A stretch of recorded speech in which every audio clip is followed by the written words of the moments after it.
Hello guys, it's Remus here and welcome to the Season 7 Ultimate Guide for Katarina. We are finally back with a new episode. To celebrate, there's a new RP giveaway on this video, so drop a like, be subscribed, leave a comment and turn on the bell notifications.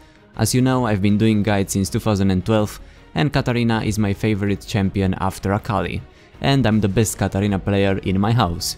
I've been platinum for the past 3 years and in the top 1000 in the world with some champions, even if this season I didn't play ranked that much and had some bad luck. Before we begin the guide, a short message from Haste. Haste is a free program that reduces your ping and makes your connection more stable in Overwatch and League of Legends.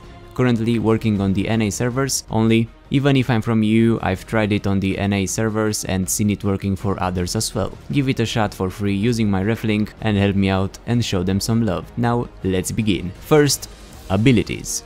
She has 2 passives now. First, she reduces the cooldowns of her abilities by 15 seconds if a champion dies within 3 seconds of Katarina dealing damage to them. And the daggers that get thrown to the ground can be picked up, dealing AoE damage around them and drastically reducing the cooldown of her E. The reset from her first passive completely reduces the cooldowns of her base abilities. Her Q throws a dagger at the target that bounces to the next 2 enemies, dealing the same magic damage to each. The dagger lands on the ground behind the first enemy struck. Her W increases her movement speed for a short period of time and also lands a dagger at her current location. Her E makes her blink to the target. You can choose the location of the teleport, behind or in front or the target or so on. You can use it on enemies and they will take some damage, or on allies or on daggers from the ground. You can use this to engage or disengage fights. You can't jump on wards anymore, but you can jump over walls using W plus E in some locations by placing a dagger near a wall or warding over a wall if there is a jungle monster there and jumping on it. And her ultimate makes her spin and deal damage to 3 enemy champions at a time for 2.5 seconds, and applying grievous wounds, reducing the target's healing and regeneration. You want to max your abilities in the following order: R, Q, E, W, and you should always use Flash and Ignite. For Masteries, I'm usually going 12-18 with Thunderlord, since it works well with her burst, especially combined with Hextech. For runes, I have 3 pages for her: a more hybrid tanky one with Magic Pen, AP, Armor and Magic Resist, 1 versus AP with health per level, and 1 versus AD with more AP. But cooldown reduction runes work as well, and even AD, since she scales with AD quite well for some of her abilities. As for items, I like to start with boots and potions for that extra mobility, but you can start with the Dark Seal if you are feeling cocky too, or with a Doran's Shield. And I like going for Hextech Gunblade first, upgrade to Sorcerer's Shoes, and after that something more defensive, Zonia's or even a Relay for the slow and the health. After that you can go with more AP, like a Void Staff, Liandry's or Rabadon's. Ludon's Echo is also pretty good on her, but you need a Zonia Slate to wait in it for resets if you can't kill anyone in a fight, and Hextech works well for the sustain and its active ability and passive. As for counters, squishy enemies with no CC are easy to be defeated with Katarina, like Karthus or Vel'Khaz or Lux, but she's harder to play against those that can stun you or stop you from using the ultimate, or that can beat you from afar or interrupt your bursts, like Diana, Malzahar or Lissandra, or Batman. Now let's get to some gameplay. First, let's talk about combos. A nice all-in combo would be to try and land the dagger next to your enemy, wait a bit and jump on the dagger with your E, throw a W and a Q again if it's back, use Ignite and Hextech and your ultimate and you should kill most targets. Or there are simple poke combos like throwing a Q, going with E on it and jumping back on your minions, since daggers reduce your E's cooldown by a lot. Next, laning. If you play versus a squishier enemy that you are confident you can defeat, you can be more aggressive and try to take it down fast.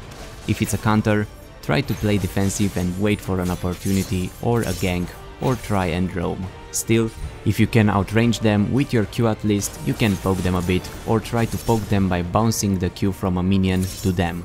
And you can also use your E on the dagger and E back to safety. You have a pretty good burst, especially with Thunderlords and Ignite and Hextech Revolver early, so most targets take a lot of damage from that, and after you get your ultimate it's even easier, unless they can counter it somehow. Farming is pretty simple as well. You can get most minions in late game with 1 or 2 daggers on the ground, and early, if the opponent keeps you out of farming, you can farm minions with your Q as well, or by going fast on a dagger to execute some minions and going back on your minions afterwards. Same thing I said about Akali is also important to Katarina. You need to roam. You need to get fed so you can snowball and become stronger and help your team as well. You can easily help your bot and top, wait for the enemies to push and go in. If you don't kill any at first, you at least take their flash out, and the next time you will kill them. Help your team and help yourself.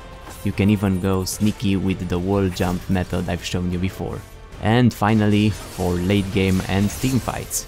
It depends on the team comp they have, but usually if you don't have something tanky that can go in first and you follow, it can be really hard. You really need a front line. I've had games where I won the lane and roamed and helped my teammates early really well, but we lost twice since we didn't have a good engage. You need a good engage. Someone like Amumu or Leona is amazing with Katarina. Someone that can pin down all the enemy team. You can go in and smash your head on the keyboard and do a pentakill. Oh, and by the way, Katarina is good at kill stealing too. But if you don't have someone to engage or CC them a bit, they will focus you in fights, and if they can stun you, you won't be able to do much. And the meta is full of tanks and stuns for now, so she's not that great if they have a good team. That's why I think she's a good champion, but quite situational. Working best only if you have a good team comp or if they are squishy and with little to no stuns that can stop you from resetting like a maniac. So, if you get behind and don't get a bit fed early, if they have CC, or if they are a tanky team, you won't be able to do much. That happened to me in many games recently, picking her for the guide, since I mostly pick her when they are not having too much CC and tanks, and so should you. It's hard to carry in late game if they can focus you and pin you down, even if you do well in early game, and you don't have someone to engage for you. In normals, of course, she's a lot easier when they are not so coordinated and you can go in and smash your head and get some easy kills, especially if you can catch them alone in jungle or on some lanes. You can go in and assassinate someone really fast, but in ranked it's a bit hard if they are a tanky team and if you don't have something to have a front line and engage for you, and if your team is not coordinated, you won't be able to do much. Since you are a teamfight champion in late game, you need to go in and do a lot of damage to everyone, reset and keep killing them, and try to focus the squishy targets first, and then the tanky ones try and assassinate their AD carry and then their mid laner. Well, if you can catch them all together, that's amazing, but spam your abilities, all of them on the squishy ones first, and try to get those resets as soon as possible, because if you don't, it's gonna be hard, and if someone gets to stun you and if they have a pretty good team to stun you and beat you, it's gonna be very hard. And those were the most important things about her. Thanks a lot for watching. As you know from my behind the Akali guide video, if you've seen that, it takes me a long time to make an ultimate guide, so leave a like, subscribe for more, let me know what champion would you like to see next, join the RP giveaway and the Glim one, make a free haste account, and I will see you soon. Bye bye.